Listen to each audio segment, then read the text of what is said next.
3点钟方向，渡口4只。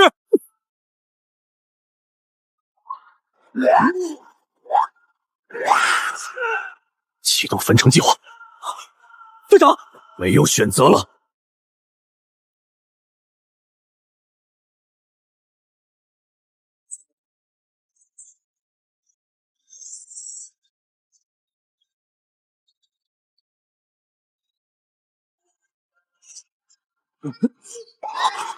他在干什么？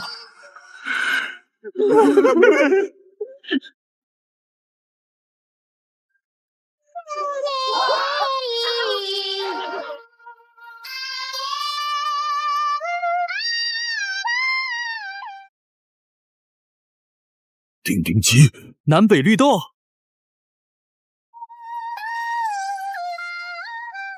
他唱的是哈基米，他用哈基米灭了一整波尸潮，还行，没跑调。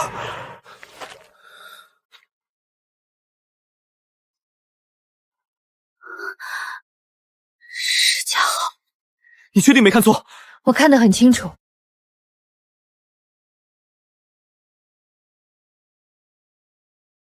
吃吧。哥，你吃，你都2天没吃东西了。我吃过了。1人1半，不然我也不吃。行，听你的。到了方舟就好了，到了方舟，嘉欣就不用挨饿了。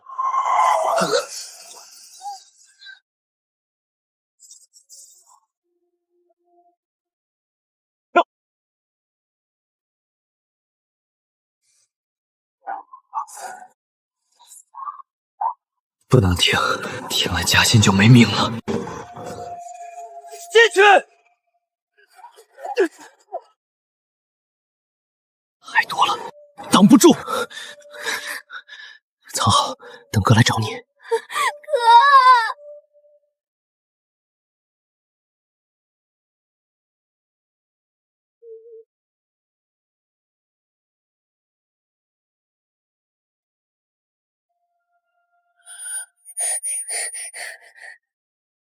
藏好。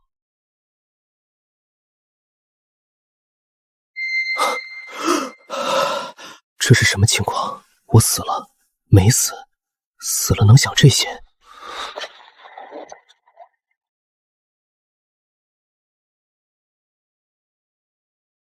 他在干什么？守着我的尸体，还是在等我醒来？他们看不见我，还是把我当成了同类？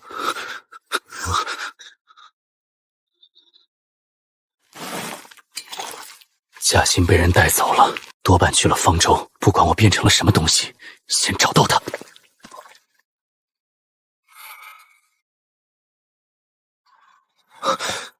绕过去还是杀过去？钢管声音太大，会引来更多。他没看见我，不对，他看了，但没反应。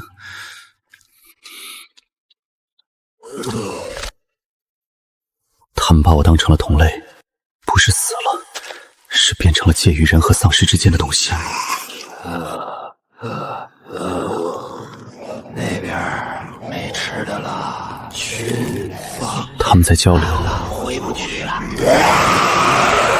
他们有等级，有组织，有首领。他们不是无脑的野兽。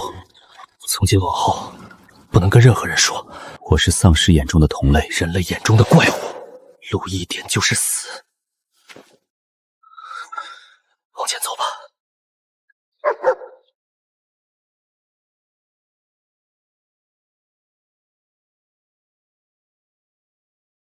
运气不错，别紧张，活人。你什么时候站在那儿的？大概你拧瓶盖的时候。没人教过你，末世里喝水要先听动静。谢谢提醒。一个人，往哪儿走？方舟。瞧，我也去那边，不过不着急，晚上的路不好走，找个地方歇脚。不用这么紧张，我要害你，刚才你在狮群里发呆的时候我就动手。你看到了？看到了，丧尸不咬你，挺有意思的能力。别担心，我嘴巴严，这世道谁还没点秘密？喝吧，上午那瓶你喝了也没事，说明这瓶也没事。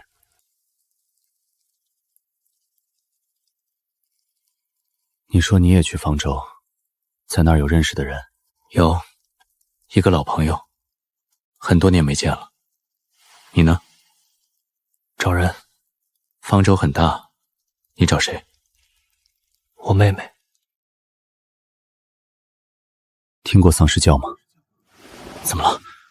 仔细听，这叫声有节奏，不是乱叫。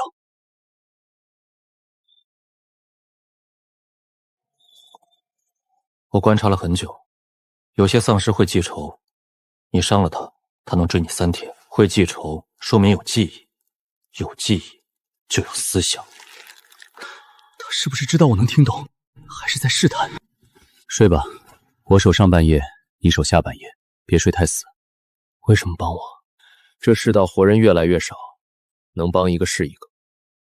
明天一早往方舟走，你跟得上就跟。还没问你叫什么。沈默，沉默的默。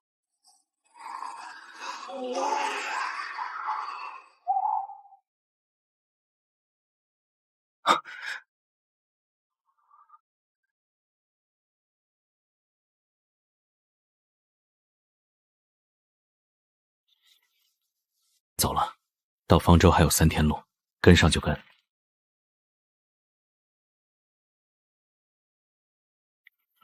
这人来去都没声音，算了，末世里谁还没点本事？先上路。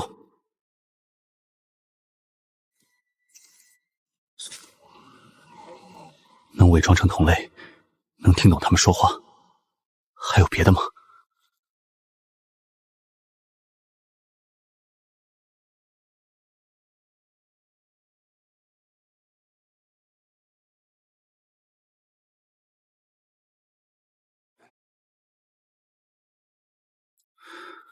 好，至少伪装还在，现在是别的。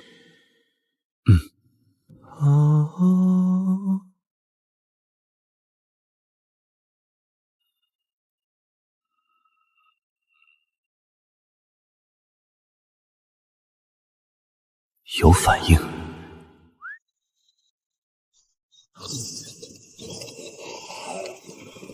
他们不受自己控制了，是旋律，旋律在影响他们的神经。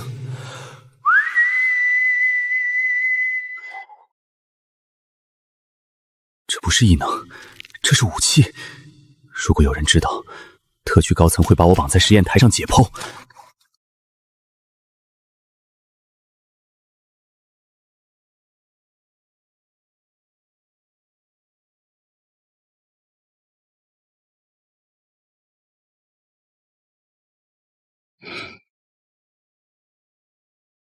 果然是你。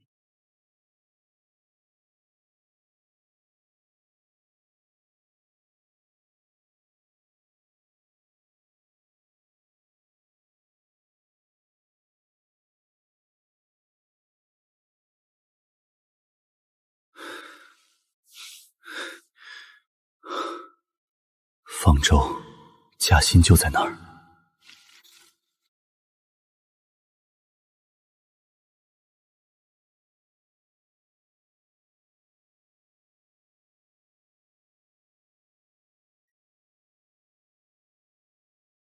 下一个。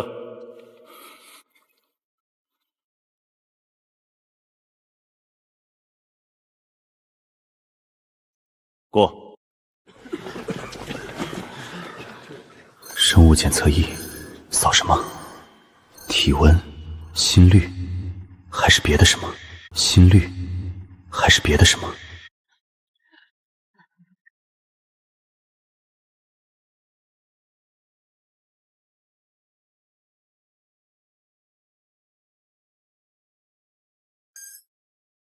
过。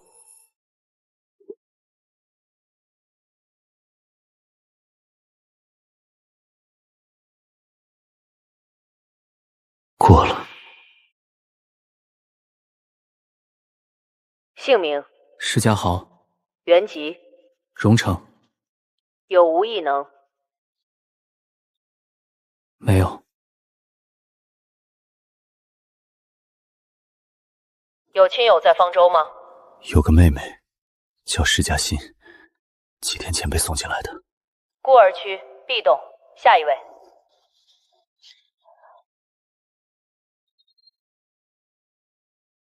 沈墨，那个在废墟里给我递水的人，他是科研部顾问，一个研究丧尸行为的专家，偶遇了一个丧尸不咬的幸存者。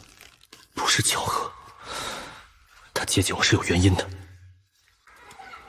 你妹妹在里面，送来之后不怎么说话，也不太吃东西。你是她第一个来看她的亲人。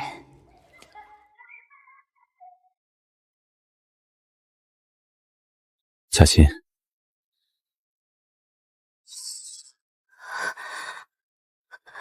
哥，你不是……我亲眼看到你没死，我没事，身上缝了几针，躺了几天就好了。我以为你死了，你满身都是血，那个东西把你穿了个洞。差一点，运气好。你怎么样？有人欺负你吗？没有，这里的人还行，就是吃的太少。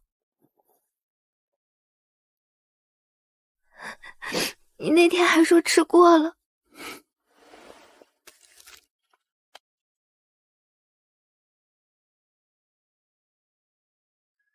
陈默是科研部的特聘顾问，不管他有什么目的，我都不能坐以待毙。从今天起，我是一个对丧尸行为略有观察的普通人，绝不暴露，绝不。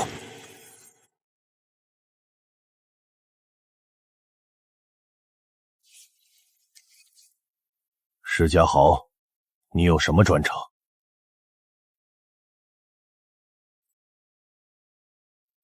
我对丧尸行为有观察，每天都有人跟我这么说，结论无非是他们怕光、怕水、怕响动。怕光的是日间型，怕水的是干燥型，但正在围攻方舟的主力狮群，两种都不是。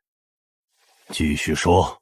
方舟外围的狮群是集群型，第一批消耗弹药，第二批冲击缺口，第三批专门攻击防守最密集的位置。你怎么知道是分批而不是随机？看尸体分布，随机冲击的尸体应该是均匀散布，但方舟外围的尸骸是带状堆积。这张图是3天前无人机拍的，你什么时候来的方舟？今天。你凭什么推断第三批攻击的是防守最密的位置？因为第三批死的最多的地方，正好是城墙火力点正下方。如果他们是随便冲，不会正好冲到机枪口前面去送死，他们在找突破口。有意思。你认识他？不认识。你还有什么别的观察？丧尸有等级结构，丧尸没有社会性，这是学界的共识。学界也认为丧尸没有集群战术，但航拍图证明有。我在废墟里待过很长时间，观察过3个不同规模的狮群，每个狮群都有一只核心个体，我称它为集群锚点。通俗点说，丧尸有自己的首领。你对这个锚点的描述是你自己总结的？是那些丧尸亲口告诉我的。他们在找王，没有首领的狮群就是一群无头蚂蚁，他们比我们想象的更像一个社会。施家豪，你知道方舟科研部目前最头疼的问题吗？猜不到。我们想制造能瓦解狮群结构的武器，但找不到丧尸行为的规律。你的观察如果被验证，可能缩短我们半年的研究周程。欢迎加入科研部，年薪按研究员级，宿舍明天分配。你直接向沈墨汇报，他带你。谢谢魏部长。别谢我，谢你的观察力。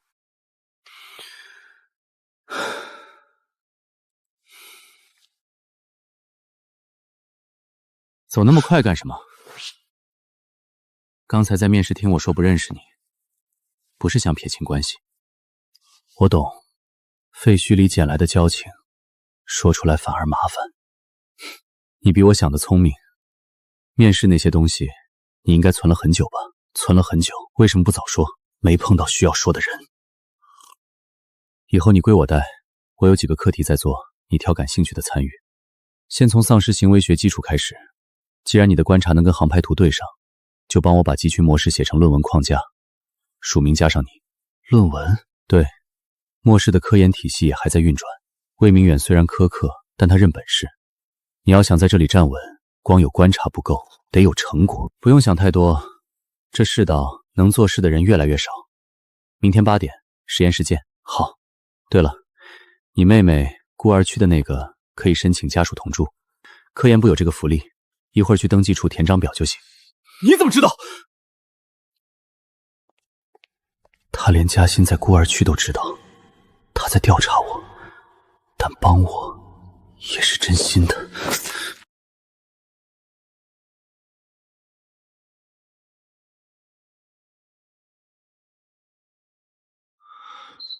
第37次，频率调到4万赫兹以上就衰减，衰减就失效。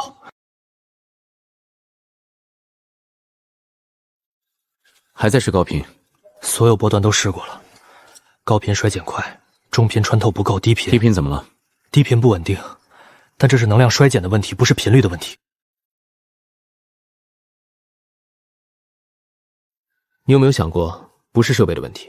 什么意思？你们测试用的丧尸是捕获的实验体，对吧？他们的大脑比其他丧尸完整，但丧尸神经系统的核心不在大脑。丧尸大脑只是维持基本活动的器官，真正支配行为的是脑干和脊髓。脑干对不同频率的响应不一样，高频刺激大脑皮层对丧尸没用，低频，特别是次声频段，直接作用于脑干。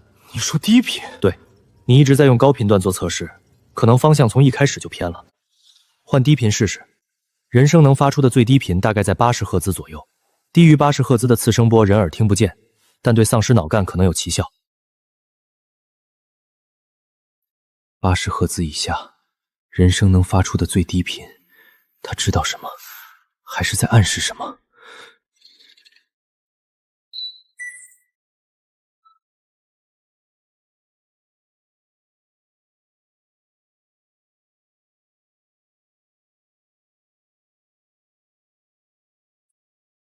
我的嗓音刚好在这个频度，特定的次声频度能直接作用于丧尸脑内。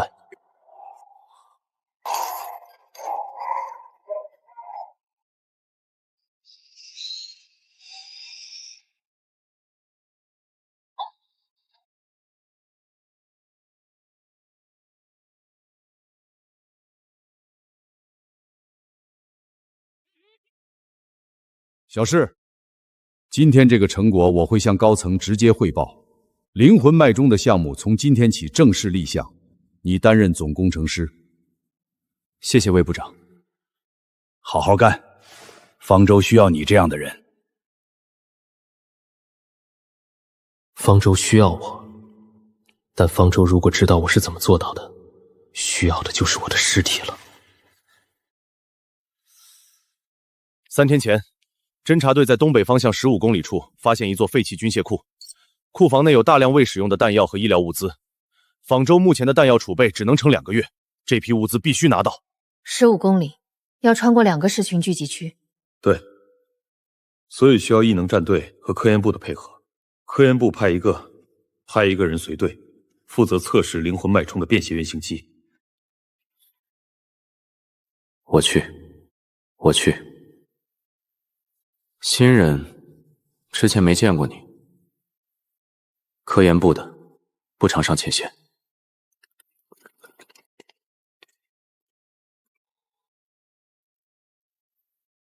明天要出外勤。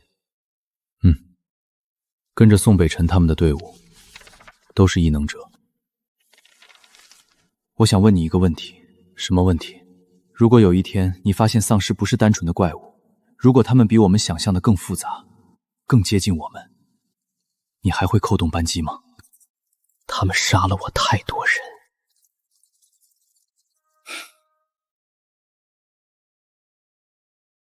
知道了，明天小心。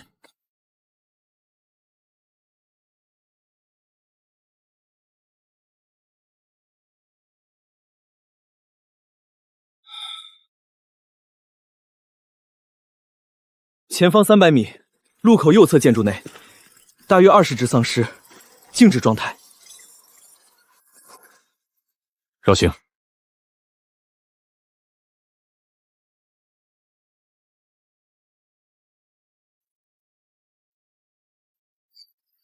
4个人配合默契，仿州最强的异能战队，名不虚传。不对，前面又有信号，刚才没有的。不是20只，从两侧同时涌过来的，至少上百只，东南西北同时在动。我们被包围了。从正面，江瑶掩护右侧，石头保护石金豪。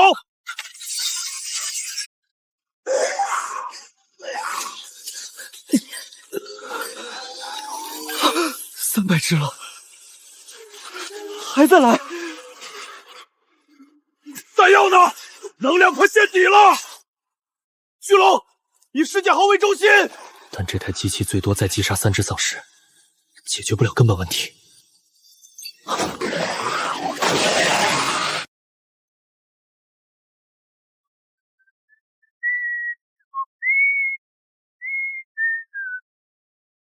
那边怎么回事？他们自己卡住了。走，趁现在！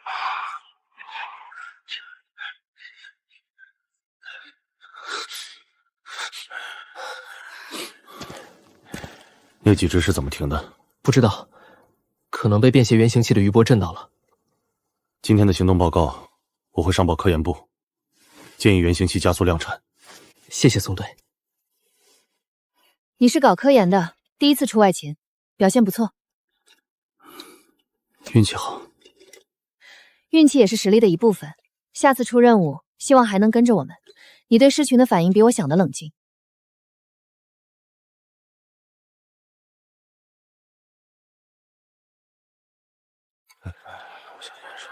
灵魂脉冲量产进度70%，嘉欣搬到家属区，胖了3斤。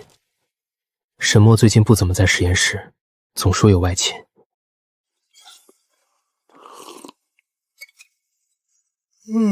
哎呀，师公这么晚还不睡？睡不着，出来走走。科研部的人就是不一样，我们站岗是熬时间，你们睡不着是散步。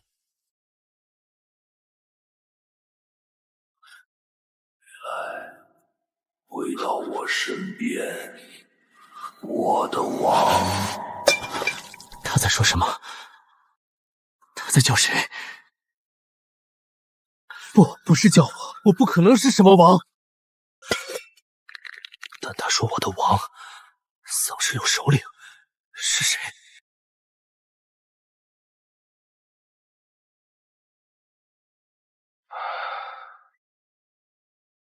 你在抗拒？不急，你母亲花了一辈子研究这个，你有资格慢慢来。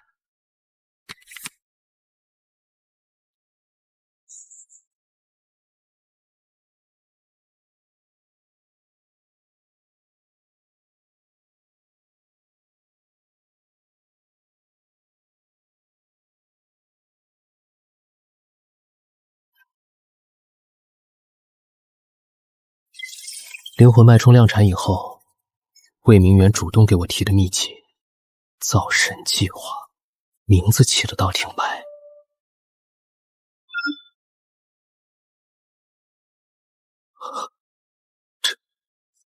这就是造神计划。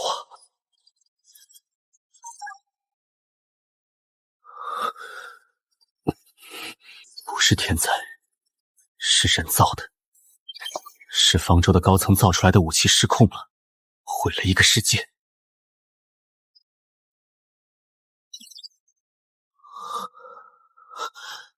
深渊已脱离控制。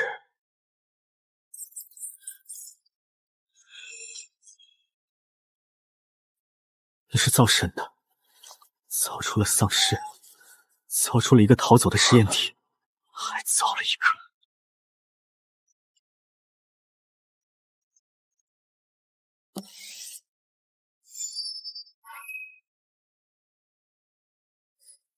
原来如此，一切从我出生前就被设计好了。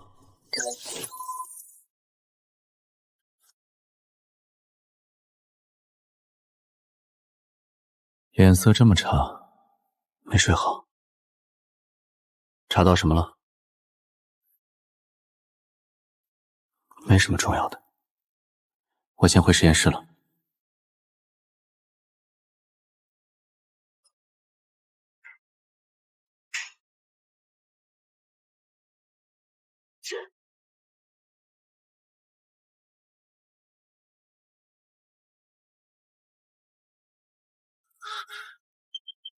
母亲设计了我的基因，代号渊的实验体逃走了，成了尸王。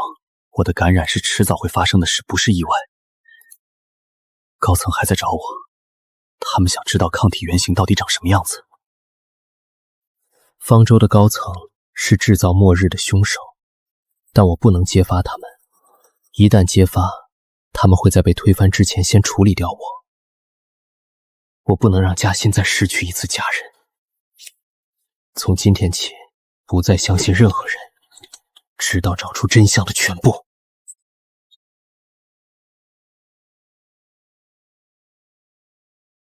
有人进来过，嘉欣的书被踩了一脚。这些人不在乎留下痕迹，不是入室盗窃，是带走。4个人，鞋印大小不一，都是男性，靴底有方舟军用防滑纹。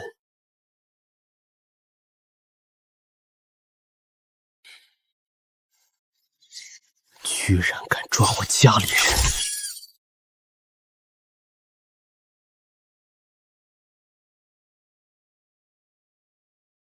史公，这里是非开放区域，请出示。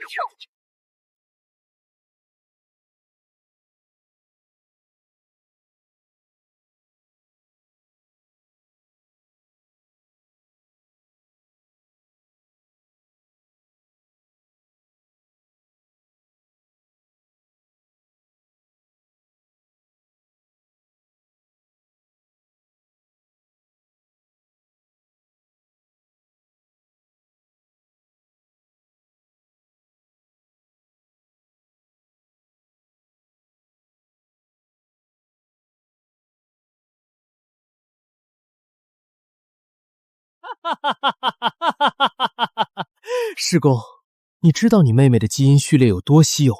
你母亲在她出生前也做了基因编辑。别动！这个距离内，我扣扳机比你快。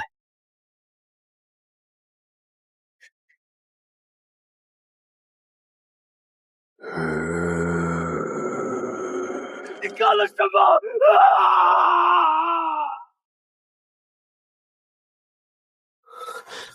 还能走吗？哥，你的能走吗？能。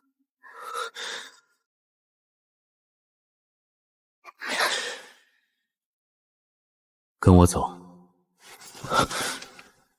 你怎么在这里？现在不是讨论这个的时候。他们在地下实验室装了独立于主系统的监控。你唱的歌只干扰了主系统。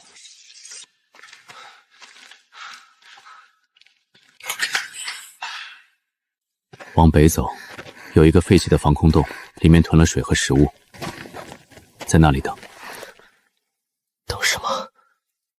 等我来找你们。你不是在帮我，你是在等什么东西？走。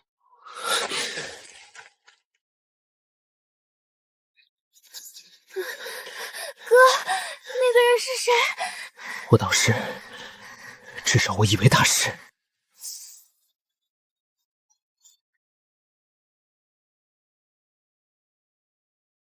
方舟全程通报，灵魂脉冲总工程师释多豪即刻缉捕。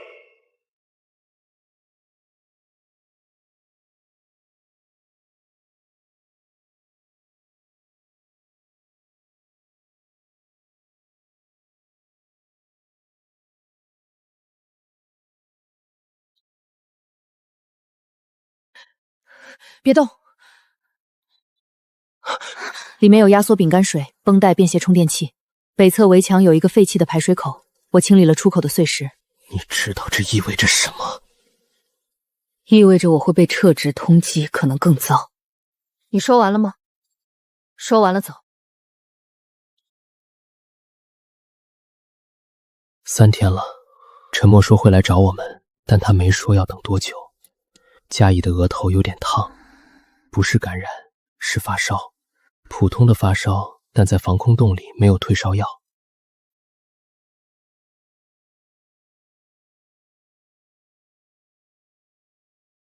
没有丧尸，一只都没有。这片废墟3天前还游荡着零星的丧尸，现在全部消失了。不是被清理了，是被什么东西照走了。和城墙上的那晚一样，但不是从远方传来的召唤，这次是面对面来了。他在叫我，不是叫我，不是叫我，他在叫一个我还不知道是谁的东西。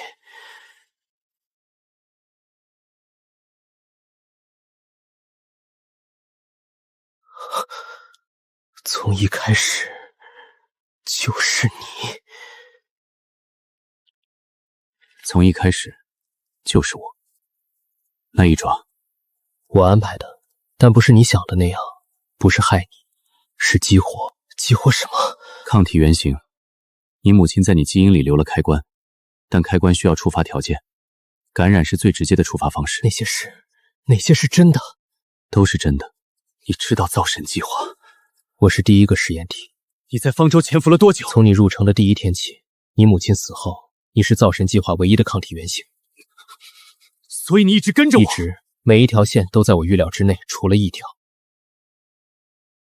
你刚才松开了原型器，我以为你会开火。我没有开枪，不代表我不该开枪。你没有开枪，是因为你潜意识里已经知道，我不是你的敌人。跟我走吧。异变体不是怪物，是被抛弃的进化分支。你和我是这个分支的起点。就是这只手，在废墟里递给我一壶水，走廊上递给我搪瓷杯，在密道里为我打手电筒。我需要时间。我知道你会这么说，不管你怎么选，我从来没有骗过你。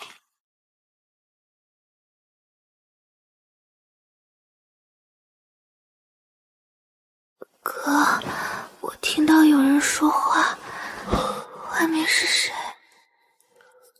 我导师。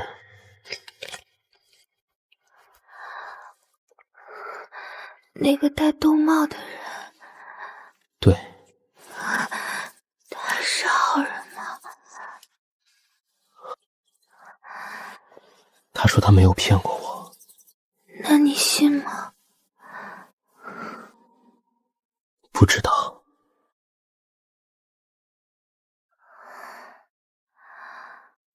哥，你也没睡？烧退了。退了，你还没回答我。嘉欣，我问你一件事。嗯。如果有人给你一个选择，跟着他可以建立一个新世界，但那个世界不属于人类，或者回到人类那边，但他们可能会把你抓起来当实验品，你选哪个？我选你。不管你选什么，我跟着你。那我知道了。沈渊说他会等我，他应该已经来了。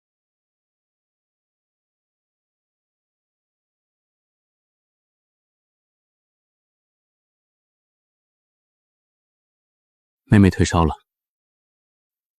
退了。好。你昨晚说你不知道，现在是第2天，你想清楚了吗？我想了一夜，不是想选你还是选方舟，是想我到底要什么。你问过我一个问题，在第1次出外勤之前。我记得。我现在还是那句话，杀来杀去，世界不会变好。你要建立新秩序。丧尸是新物种，你要人类臣服。你是狮王，你有能力走这条路。你也有。但我不想。他设计抗体原型，是为了让人在感染后保持清醒，不是为了让谁当王。我要让世界回到原来的样子，是你不必再躲在地下密道里的世界。你要消灭病毒。我要让它失效。我体内有抗体原型，我母亲的这一笔记里有完整的序列。给我时间，我能研发出解药。你和你母亲说了一样的话。在审查期间，他提交过一份申请书，要求将抗体原型转为解药研发，高层否决了。3个月后病毒泄露，你有他的基因，他的抗体，他的固执，现在连他的路你都要走。我不会帮你走这条路，你要对抗的不是某个人，是病毒本身。我知道，你可能会死。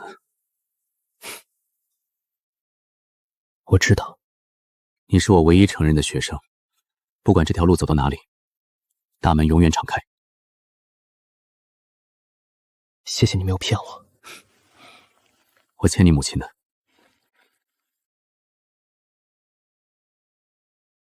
如果方舟那边把你绑上实验台，我会来收尸。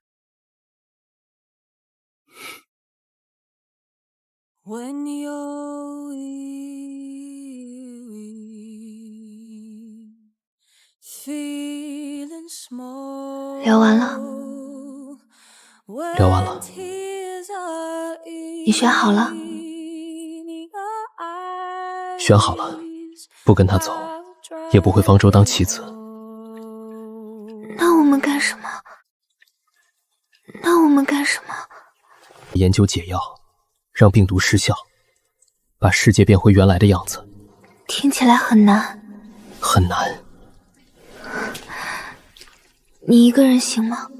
从现在起，我就用这具没有心跳的身体，做只有我能做的事。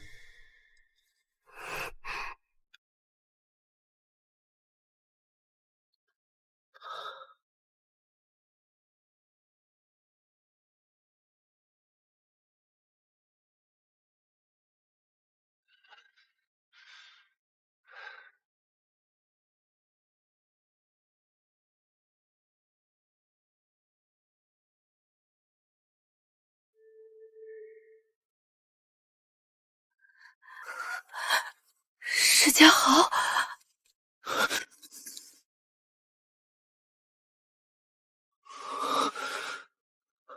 是他，真是他。他刚救了我们所有人，如果他想要害方舟，不需要阻止焚城计划。开门。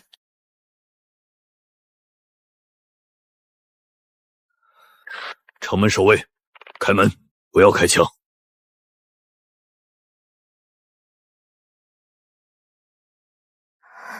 哥，在这里等我。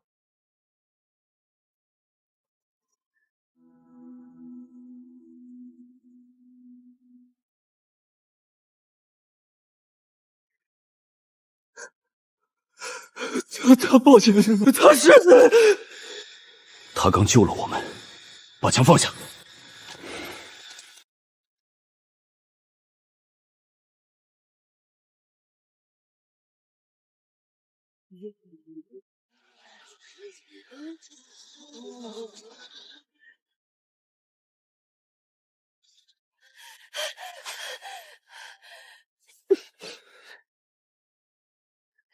你上次在天台上跟我说你不会害人，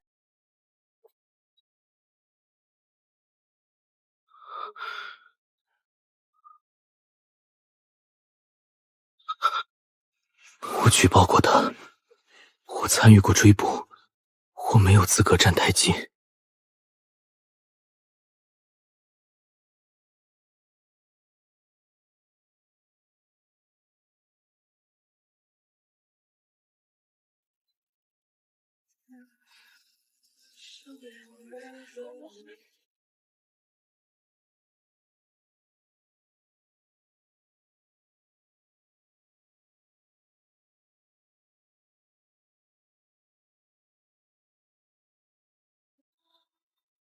一个没有心跳的人，你觉得他是人吗？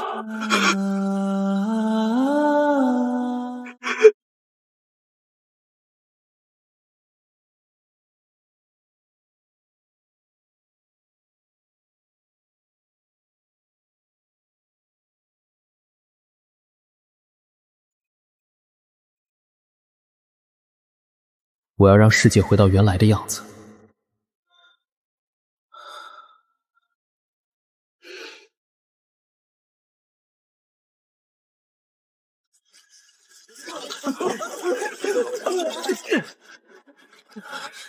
开枪！他是高维变异体，他体内有特殊核心。我命令你们开枪！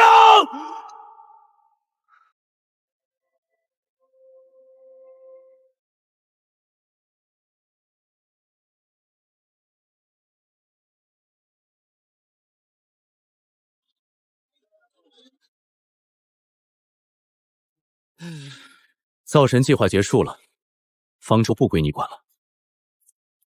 造神计划的所有档案，在我权限范围内全部解密。想跟他走的人，我不拦。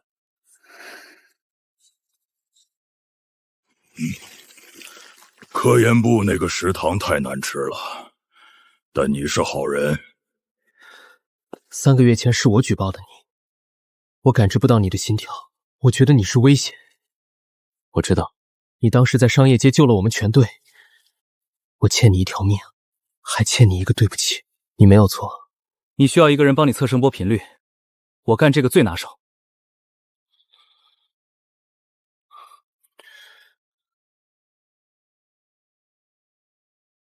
异能战队听你调遣。不是调遣，是一起干。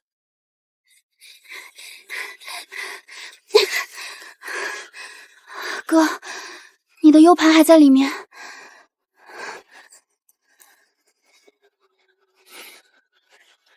谢谢。妈妈，那个人是谁？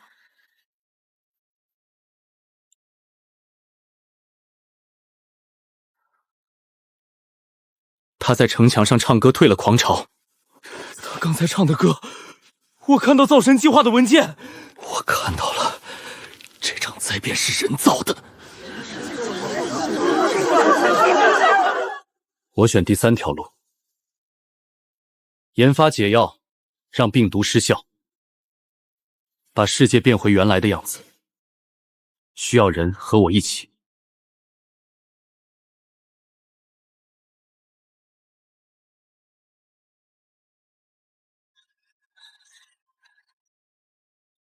魏部长，地下实验区3层的净化装置被人启动了，倒计时15分钟。净化装置，方舟内有感染史的幸存者至少有300人，如果启动，300人会死。方燕婷在哪儿？启动后他就消失了。净化装置有独立控制系统，在实验区最下层。宋北辰，异能战队集合。怎么打？我下底层关装置，你们守住外围，别让方金亭的人靠近控制台。这次我不能唱歌，装置式声波都会触发2次扩散。你不用能力，底层至少有3层守卫，所以你们守外围，下面交给我。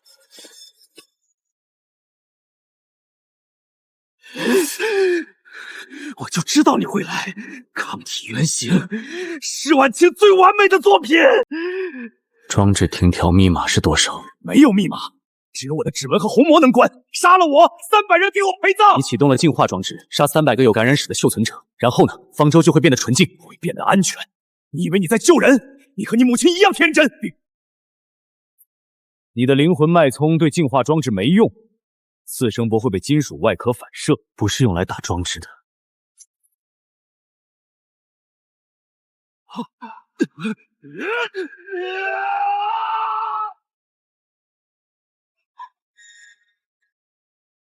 60秒，杀了我，300人给我陪葬。不杀我，你还有60秒说再见。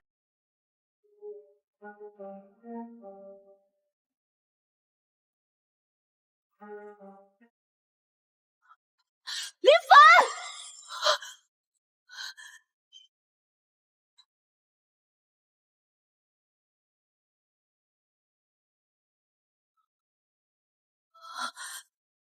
宋北辰！没事，不疼。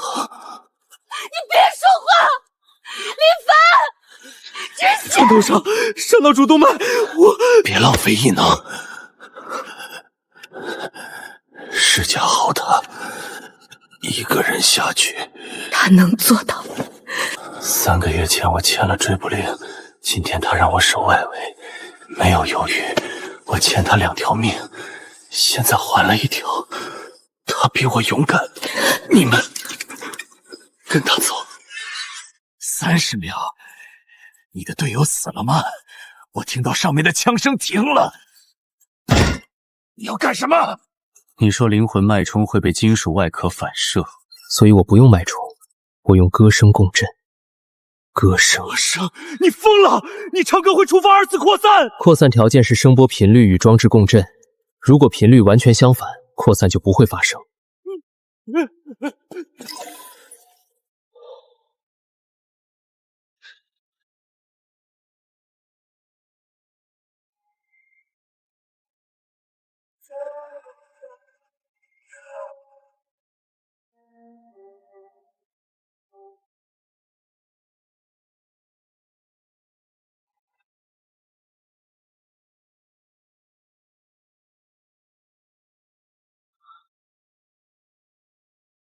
你输了，你和你母亲一样，她当年也是这样，不肯放手。她是对的，你错了。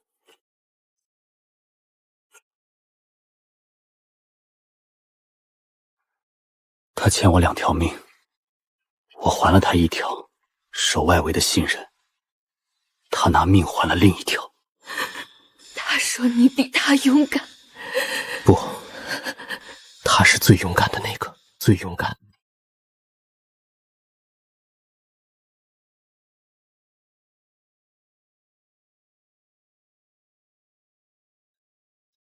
东北方向，尸潮正在集结，数量和昨晚工程师相当，不，更多。是沈渊。他在等我的答复。现在打？不打，我一个人去。不行，上次在防空洞外他没伤你，不代表这次不会。他不是来打方舟的，他在等我给答案。你们在城墙上待命，如果谈崩了，再打。你胸口那个伤，不碍事。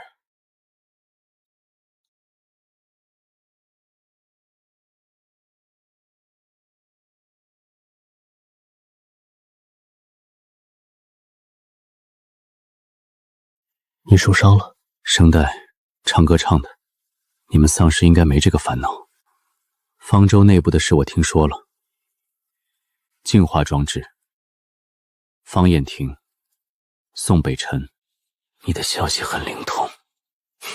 城里有我的人，以前有，现在还有。你选了第3条路，研发解药，让病毒失效。你想好了这条路怎么走？抗体原型在我体内，我母亲的笔记里有完整序列，方舟的实验室还在，魏明远解密了所有档案，够我研究1辈子。1辈子？你有那么多时间吗？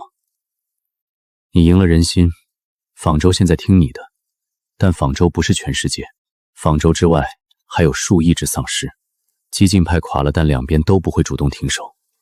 你一个人研发解药，救不了正在被咬死的人，那你什么意思？共存。华介，你研发解药期间，我约束狮群不主动攻击，等你研发出解药，那些想变回人的自己选。你的狮群能约束到什么程度？昨晚攻城的那批，有多少是你控制的？有多少是野生的？7成是我的，3成是野生的。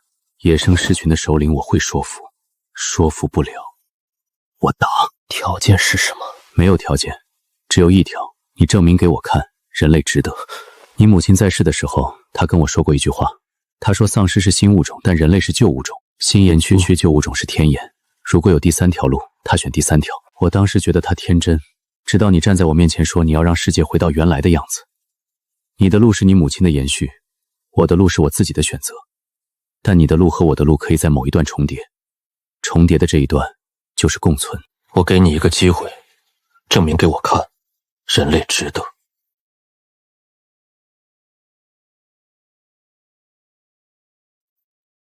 不是证明人类值得，是证明第3条路能走通。有什么区别？人类不值得，但世界值得。你果然是你母亲的儿子。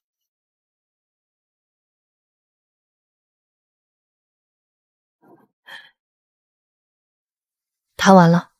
谈完了。结果，人类不猎杀保留意识的丧尸，丧尸不入侵人类定居地，双方划界，我研发解药，他约束狮群。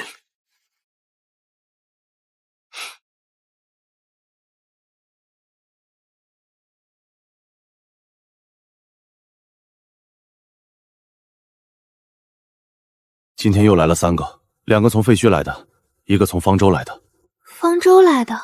对，说是有感染史，说那里的人看他的眼神不一样。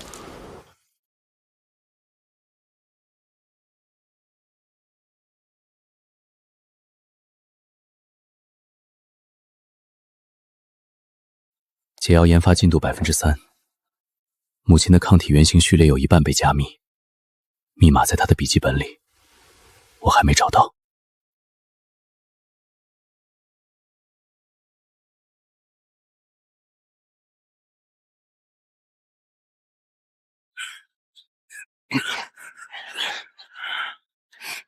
佳瑶姐，你哥呢？塔上又待了1上午了。一个没有心跳的人，比有心跳的还能熬。来了。和平协议草案，方舟新任指挥江瑶，代表人类幸存者与第3种营地签署。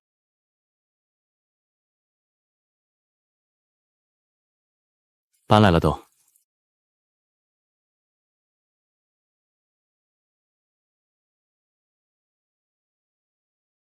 谢谢。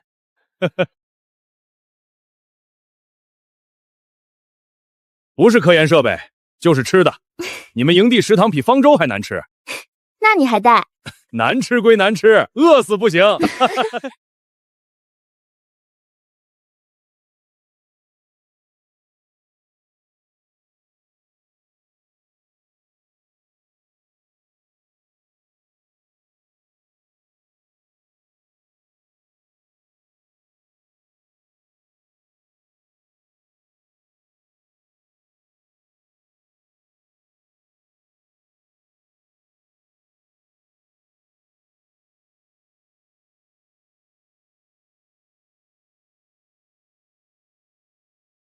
他能信吗？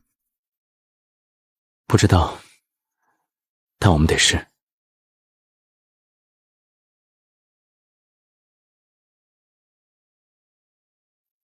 营地的灯亮了起来，温暖而稳定。